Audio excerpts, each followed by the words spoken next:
జరిగింది ప్రయాణమే, బట్టలు మరియు బట్టలు మధ్య సాగిపోయింది. పోవు శ్రమలన్నీ స్వాగతించింది. సిలువను ఎక్కుటకే యేసు గాడిద నెక్కెనులే, ప్రాణము ఇచ్చుటకే జరిగింది ప్రయాణమే.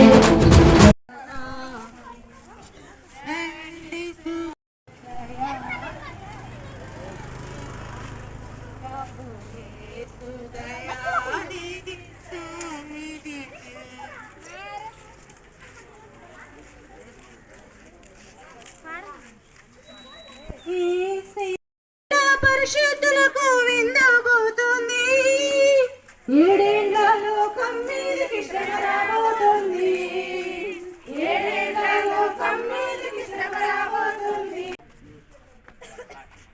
ముఖ్య ప్రసంగికులు కె కమలాదేవి గారు మరి దూర ప్రాంతం నుండి వస్తూ ఉన్నారు.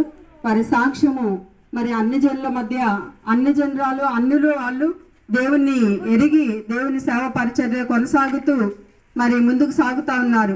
వారి యొక్క సాక్ష్యాన్ని పంచుకోవడానికి కూడా మన ముందుకు వస్తూ ఉన్నారు. కావున శాంతినగర్లో ఉన్నటువంటి ప్రతి స్త్రీ యవనస్తులు అందరూ కూడా ఈ యొక్క శాంతినగరు సంఘానికి మందిరానికి వచ్చి మీ అందరూ దేవుని వాక్యాన్ని విని దేవుని ఆశీర్వాదాలు పొందవలసిందిగా మనం చేస్తున్నాం. పాపములోనే మరణించినచో తప్పదు నరకము.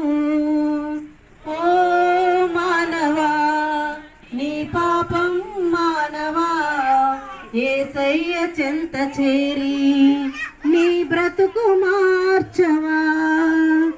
ఓ మానవా నీ పాపం మానవా, యేసయ్య చెంత చేరి